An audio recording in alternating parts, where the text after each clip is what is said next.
जी बिस्मिल्लाहिर्रहमानिर्रहीम। आज हम बात करते हैं केमिकल रिएक्शंस ऑफ अल्केन। आज के जो हमारा टॉपिक है तो उसके अंदर हम दो बेसिक केमिकल रिएक्शन के बारे में बात करेंगे जो कि अल्केन के बारे में है। ठीक है, केमिकल रिएक्शंस ऑफ अल्केन। सबसे पहले जो रिएक्शन होगा उसको हम हैलोजिनेशन रिएक्शन कहेंगे और दूसरा जो होगा वो कंबस्टन होगा। सबसे पहले हम ये लिखते हैं कि reaction with halogen, RXN is abbreviation of reaction with halogens। जो अल्केन होते हैं वो हेलोजेंस के साथ फ्लोरीन के साथ बहुत तेज़ी से रिएक्ट कर लेते हैं, बहुत विग्रसली रिएक्ट करते हैं। ठीक है, लेकिन जिसका मेन हम रिएक्शन की बात करेंगे वो हम रिएक्शन विद क्लोरीन के बारे में बात करते हैं कि क्लोरीन के साथ जो अल्केन है वो कैसे रिएक्शन करते हैं। क्लोरीन जो है वो in the presence of light alkane के साथ रिएक्शन करती है, in the absence of light ये रिएक्शन नहीं कर सकती। अब इन the presence of light reaction करने के लिए दो तरह की हमारे पास लाइट हो सकती है, या तो वो ब्राइट लाइट हो या फिर वो कौन सी लाइट हो, डिफ्यूज लाइट हो। अगर ब्राइट लाइट होगी तो क्लोरीन के साथ किस तरह अल्केन रिएक्शन करेगी, और अगर डिम लाइट होगी या डिफ्यूज लाइट होगी तो फिर वो उसके साथ कैसे रिएक्शन करेगी। इसी लिहाज से हम बात करते हैं कि क्लोरीन जो है, लेट्स सपोज हम कहते हैं कि आपके पास मीथेन है। मीथेन का फार्मूला आप जानते हैं कि क्या है, CH4 है। CH4 जो है ये अगर रिएक्शन करती है क्लोरीन के साथ ब्राइट लाइट में तो ये बड़ी तेज़ी से रिएक्शन करेगी और फ़ौरन ही इसका रिएक्शन होगा, लिटिल बिट एक्सप्लोजन होगी हल्की सी, और क्या चीज़ बनेगी आपके पास जो प्रोडक्ट बनेगी वो कार्बन बन जाएगी और साथ में क्या चीज़ बन जाएगी, 4HCl बन जाएंगे। ये कौन सा रिएक्शन है, इन द ब्राइट लाइट, कि जो आपके पास मीथेन है वो क्लोरीन के साथ रिएक्शन करती है इन the presence of bright light, तो विग्रसली रिएक्शन होता है जिसके नतीजे में कार्बन बनती है और साथ में क्या चीज़ रिलीज होती है, हाइड्रोजन क्लोराइड HCl बनता है। ठीक हो गया। अब हम इसको सब्स्टिट्यूशन रिएक्शन नहीं कह सकते, क्योंकि अभी हमने पहले पढ़ा है कि आप टाइप्स ऑफ रिएक्शन के अंदर सब्स्टिट्यूशन रिएक्शन भी हमने पढ़ा है। उसमें यह था कि अगर ये 4 हाइड्रोजन थे और इन चारों हाइड्रोजन को यहाँ से रिलीज़ कर लिया जाए और इसकी जगह पे क्या चीज़ लगा दी जाए, इस हाइड्रोजन की जगह पे हम क्लोरीन लगा देते हैं तो फिर तो ठीक है, फिर ये क्या बन जाएगा आपके पास, ये सब्स्टिट्यूशन रिएक्शन होगा। लेकिन अब यहाँ पर देखें कि यहाँ पर 4 हाइड्रोजन तो यहाँ से रिलीज़ हो गए लेकिन उसकी जगह क्लोरीन इसके साथ अटैच नहीं हुआ, सो इसलिए हम ये कहेंगे कि ये आपके पास सब्स्टिट्यूशन रिएक्शन नहीं है। सब्स्टिट्यूशन रिएक्शन कब ये शो करती है, इन the presence of dark light. ये जो आपके पास मीथेन है, अगर ये डार्क लाइट में रिएक्शन करेगी तो फिर किस तरह का रिएक्शन होगा, इसकी हम बात करते हैं कि आपके पास है CH4 है,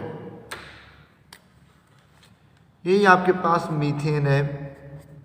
ये रिएक्शन किस चीज़ के साथ करती है, ये रिएक्शन करती है क्लोरीन के साथ, और क्लोरीन Cl2 के बजाय मैं यहाँ पर क्या लिखता हूँ, Cl सिंगल बॉन्ड Cl लिख देता हूँ। ठीक है जी। अब ये जब केमिकल रिएक्शन करेगी तो क्या चीज़ बनाएगी, यहाँ से एक हाइड्रोजन रिप्लेस होगी और यहाँ से एक क्लोरीन आके उस हाइड्रोजन की जगह ले लेगी, तो क्या बन जाएगा आपके पास प्रोडक्ट जो आपके पास बनेगी वो क्या बनेगी कि एक कार्बन। ठीक है, यहाँ पर 4 हाइड्रोजन है, एक हाइड्रोजन यहाँ से रिलीज हो गई तो कितनी रह गई, यहाँ पर 3 हाइड्रोजन रह गई, और 3 हाइड्रोजन जो यहाँ पर रह गई उसकी जगह चौथी हाइड्रोजन की जगह अब यहाँ पर क्या चीज़ आ जाएगी, क्लोरीन अटैच हो जाएगी। ठीक है, और बाकी जो है यहाँ से एक हाइड्रोजन जो रिलीज हुई थी वो हाइड्रोजन और उसके साथ क्या चीज़ अटैच हो जाएगी, क्लोरीन अटैच हो जाएगी और साथ में क्या चीज़ बनेगा, HCl बनेगा। ठीक है जी। क्या हुआ, चले मैं स्ट्रक्चर फार्मूला थोड़ा सा ड्रा कर लेता हूँ कि आपके पास ये CH4 था,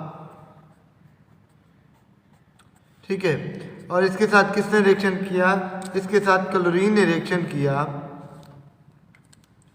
तो ये क्या करेगी, अब यहाँ पर ये जो क्लोरीन है ये क्लोरीन यहाँ से इस हाइड्रोजन को रिप्लेस कर देगी, और ये जो हाइड्रोजन है ये वाला हाइड्रोजन किसके साथ कंबाइन कर जाएगा, ये हाइड्रोजन Cl के साथ कंबाइन कर जाएगा, तो प्रोडक्ट में आपके पास क्या चीज़ बन जाएगी, प्रोडक्ट में आपके पास बनेगा CH3Cl।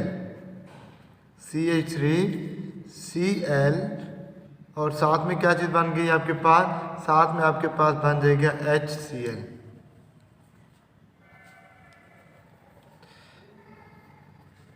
ये है सब्स्टिट्यूशन रिएक्शन इसका। और ये सब्स्टिट्यूशन रिएक्शन कब देती है, क्लोरीन के साथ इन the presence of dim light. अगर डिफ्यूज लाइट हो, मध्यम लाइट हो, तो फिर ये क्या करती है, ये वाले रिएक्शन देती है।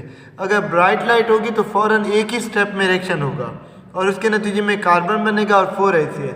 लेकिन अगर डिम लाइट होगी तो इसके मुख्तलिफ स्टेप होंगे। ये इसका पहला स्टेप था।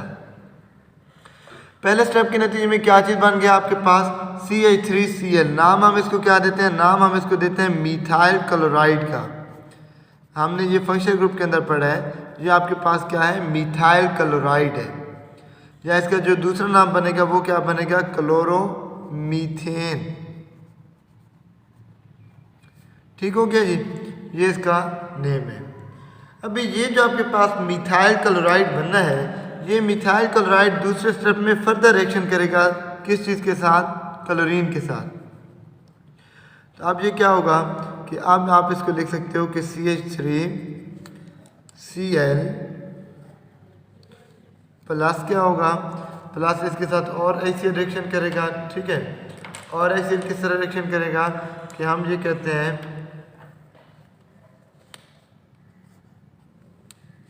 Single bond chlorine. ठीक है, प्रोडक्ट अब क्या चीज़ बनेगी आपके पास, ये जो CH3 है, ये जो आपके पास क्लोरीन है, ये CH3 से एक हाइड्रोजन को और रिप्लेस कर देगी। आप पहले यहाँ पर देखें, एक कार्बन है, कितने हाइड्रोजन है, 3 हाइड्रोजन है। क्लोरीन क्या करेगी, यहाँ से एक हाइड्रोजन को मज़ीद रिप्लेस कर देगी। तो जब एक और हाइड्रोजन चला गया तो कितने रह जाएंगे, 2 हाइड्रोजन रह जाएंगे। एक क्लोरीन पहले का मौजूद है और दूसरा क्लोरीन आके इसके साथ अटैच हो जाएगा, तो कितने क्लोरीन हो जाएंगे, 2 क्लोरीन हो जाएंगे। तो ये बन जाएगा CH2Cl और साथ में क्या चीज़ बनेगी, साथ में यहाँ से जो हाइड्रोजन रिलीज हुआ वो और जो ये वाली हाइड्रोजन है, ये मिलकर क्या बना देंगे, HCl बना देंगे। अब इसको हम क्या नाम देते हैं, इसको हम नाम देते हैं डाइक्लोरोमीथेन का, डाइक्लोरोमीथेन। ठीक हो गया। अच्छा जी, अब थर्ड स्टेप में क्या होगा, थर्ड स्टेप में ये होगा कि ये जो आपके पास बना है डाइक्लोरोमीथेन, ये फर्दर रिएक्शन करेगा। डाइक्लोरोमीथेन में क्या हो जाएगा, CH2 और साथ में कितने क्लोरीन लग गया, 2 क्लोरीन है। ये फर्दर रिएक्शन करेगा किस चीज़ के साथ रिएक्शन करेगा, ये रिएक्शन करेगा क्लोरीन Cl2 के साथ। तो ये Cl2 के साथ रिएक्शन करेगा। तो अब क्या होगा, क्या फर्दर फिर ये जो क्लोरीन है यहाँ से एक और हाइड्रोजन को रिप्लेस करेगी और प्रोडक्ट में आपके पास क्या बन जाएगा, CHCl3 बन जाएगा। CHCl3 बन गया और साथ में क्या चीज़ बन गई, साथ में आपके पास बन गया HCl। ठीक हो गया। अब ये जो आपके पास CHCl3 है, इसको हम क्या नाम देते हैं, एक तो हम इसको नाम देते हैं ट्राइक्लोरोमीथेन, ट्राइक्लोरोमीथेन।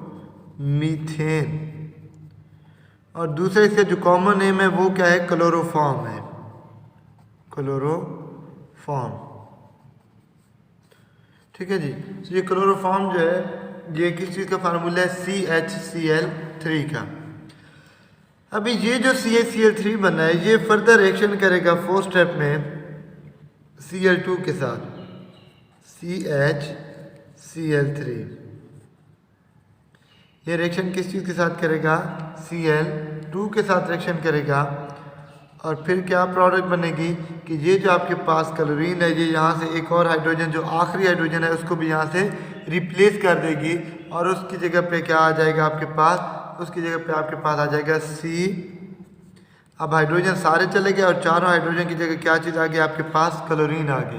तो ये बन जाएगा CCl4 और प्लस में क्या चीज़ बनेगी साथ में, यहाँ से जो हाइड्रोजन रिलीज हुए वो और ये वाला जो दूसरा क्लोरीन है ये इसके साथ मिलकर क्या बना लेंगे, HCl बना देंगे।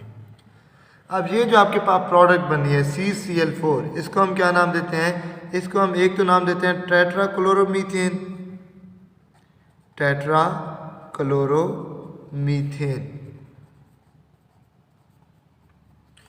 और दूसरा हम इसको क्या नाम देते हैं, दूसरा हम इसको नाम देते हैं कार्बन टेट्राक्लोराइड, कार्बन टेट्राक्लोराइड। ठीक है जी। तो ये रिएक्शन है। अब इन पांचों रिएक्शन 1 2 3 4 5 पांचों में से अगर आपको ये कहा जाए कि इनमें से कौन सा है जो कि सब्स्टिट्यूशन रिएक्शन नहीं है, तो जो फर्स्ट वन है जो कि ब्राइट लाइट के अंदर जो रिएक्शन होता है वो सब्स्टिट्यूशन रिएक्शन नहीं है। उसके बाद ये जो सारे रिएक्शन है ये क्या है आपके पास सब्स्टिट्यूशन रिएक्शन है। ठीक है जी। ये था रिएक्शन विद हैलोजन, किस चीज़ का, अल्केन का रिएक्शन था या मीथेन का रिएक्शन था विद हैलोजन। अभी हम बात करते हैं दूसरा जो रिएक्शन है वो कौन सा है, कंबस्टन। कंबस्टन क्या होती है, burning of substance in the presence of air. कोई भी चीज़ जो कि एयर की मौजूदगी में कंबस्ट करती है, जलती है, तो उसको हम क्या कहते हैं, कंबस्टन कहते हैं। Burning of substance in the presence of air is called combustion. याद रखिएगा कोई भी हाइड्रोकार्बन है, कोई भी हाइड्रोकार्बन, चाहे वो अल्केन है, चाहे अल्कीन है, चाहे अल्काइन है, जब वो in the excess of air हम उसको बर्न करते हैं तो वो क्या चीज़ बना देता है, कार्बन डाइऑक्साइड बनाएगा और क्या चीज़ बनाएगा, साथ में वाटर वेपर। आप जलाते हैं घरों में नेचुरल गैस जो जलाते हैं, आप देखते हैं कि प्रोडक्ट में कुछ नहीं बनता। उसकी रीज़न क्या होती है कि जो आपके पास मीथेन गैस भरी होती है CH4, ये ऑक्सीजन के साथ रिएक्शन करती है। इसका मतलब है कि CH4 बर्न करती है, और जब भी कोई हाइड्रोकार्बन, चाहे वो CH4 हो, चाहे वो C2H2 हो, चाहे C2H6 हो, जो भी है आपके पास, जब भी कोई हाइड्रोकार्बन बर्न करेगा तो क्या चीज़ बनाएगा, कार्बन डाइऑक्साइड बनाएगा, साथ में वाटर बनेगा, और साथ में लाजमी बात है हीट जनरेट होगी। कार्बन डाइऑक्साइड गैसियस स्टेट में होती है, गैस होती है, वो उड़ जाती है, और जो वाटर होता है ये भी वाटर वेपर बना के क्या हो जाता है, उड़ जाता है, तो आपके पास नीचे कुछ नहीं बचता। ठीक है जी। तो ये था reaction in the presence of excess air, कि अगर आपके पास ऑक्सीजन की जो अमाउंट है वो ज़्यादा होगी तो क्या प्रोडक्ट बनेगी, कार्बन डाइऑक्साइड बनेगी, वाटर बनेगा, और साथ में हीट बनेगी। लेकिन अगर ऑक्सीजन की अमाउंट कम हो फिर क्या होगा,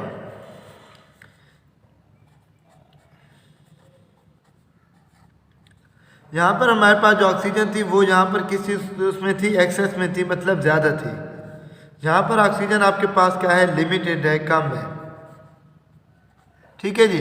जब ऑक्सीजन आपके पास लिमिटेड होगी तो क्या होगा, तो इससे कार्बन मोनोऑक्साइड बनेगी और साथ में वाटर वेपर्स बनेंगे, और हीट क्या होगी यहाँ से रिलीज होगी। अब कार्बन मोनोऑक्साइड जो है ये काफ़ी डेंजरस है, बहुत ज़्यादा ख़तरनाक है, हार्मफुल है। इसकी क्या रीज़न है, अक्सर औकात हम आपको हमेशा यही मशवरा दिया जाता है कि सर्दियों के अंदर ख़ासकर आप लोग हीटर वगैरह जला कर जब सोते हैं तो हीटर या अंगीठी जलाते हैं तो आप कमरे की खिड़कियां, दरवाजे सब कुछ आप बंद कर देते हैं ताकि हम क्या है कि हीट जो है वो बाहर ना जा सके। जब इस तरह का प्रोसेस होता है तो क्या होता है कि जब कमरे के अंदर कोई एयर एंटर होने का कोई ज़रिया नहीं होता तो फिर जो हीटर वगैरह होता है वो पहले तो कार्बन डाइऑक्साइड बना रहा होता है, क्योंकि आपके पास ऑक्सीजन जो होती है वो एक्सेस होती है। लेकिन जब और कोई कहीं से एयर नहीं मिल रही होती तो ऑक्सीजन की जो सप्लाई है वो लिमिटेड हो जाती है, और जब ऑक्सीजन की लिमिटेड सप्लाई होती है तो उस हीटर के जलने की वजह से क्या चीज़ बन जाती है, कार्बन मोनोऑक्साइड बन जाता है। और जो कार्बन मोनोऑक्साइड बनता है वो काफ़ी ज़्यादा डेंजरस इसलिए है कि हमारी बॉडी के अंदर आपको पता है कि जो हीमोग्लोबिन है जो कि रेड ब्लड सेल्स के अंदर होता है उसका काम होता है ऑक्सीजन को ट्रांसफ़र करना थ्रू आउट द बॉडी। हमारे बॉडी सेल को जो ऑक्सीजन पहुंचाती है वो है हीमोग्लोबिन। जब ये कार्बन डाइऑक्साइड हमारी बॉडी के अंदर एंटर हो जाती है तो वो हीमोग्लोबिन से ऑक्सीजन को ले लेता है। ये जो कार्बन मोनोऑक्साइड होता है इसका बड़ा तेज़ी से रिएक्शन होता है ऑक्सीजन हासिल करने के लिए। इसको जहाँ से भी ये जो कार्बन मोनोऑक्साइड है इसको जहाँ से भी ऑक्सीजन मिलती है ये फ़ौरन ही उसके साथ रिएक्शन करके क्या चीज़ बना देता है, कार्बन डाइऑक्साइड बना देता है। तो ये ऑक्सीजन के लिए क्या होता है, काफ़ी ज़्यादा,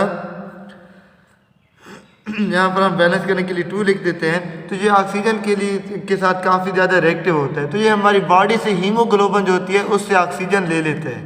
और जब हीमोग्लोबिन से ऑक्सीजन ले ली जाती है तो हमारी बॉडी के सेल्स तक ऑक्सीजन पहुंच नहीं पाती, जिसकी वजह से शुरू में हमें थकावट सी महसूस होती है और फिर बाद में सफोकेशन होती है, दम घुटता है। ठीक है जी। तो कार्बन मोनोऑक्साइड किस तरह नुकसानदेह होती है कि ये हीमोग्लोबिन से ऑक्सीजन ले लेती है, जिसकी वजह से हमारे सेल्स तक जो है वो ऑक्सीजन नहीं पहुंच सकती और जो हमारी बॉडी है वो क्या हो जाती है, पहले तो हम थकावट महसूस करते हैं और फिर उसके बाद सफोकेशन होती है और इवन इससे डेथ भी हो सकती है। ये थे केमिकल रिएक्शन किस चीज़ के आपके पास, अल्केन के केमिकल रिएक्शन थे। ठीक है, इस तरह अल्केन की आपके पास फिजिकल प्रॉपर्टीज़ और केमिकल प्रॉपर्टीज़ का इख्तिताम होता है। अगर कोई मसला है, कोई क्वेश्चन है तो आप कमेंट में मुझे बता सकते हैं। इंशाल्लाह मैं कोशिश करूँगा कि वो आपका जो प्रॉब्लम है वो दूर कर सकूँ। ओके जी, थैंक यू सो मच, अल्लाह हाफिज़।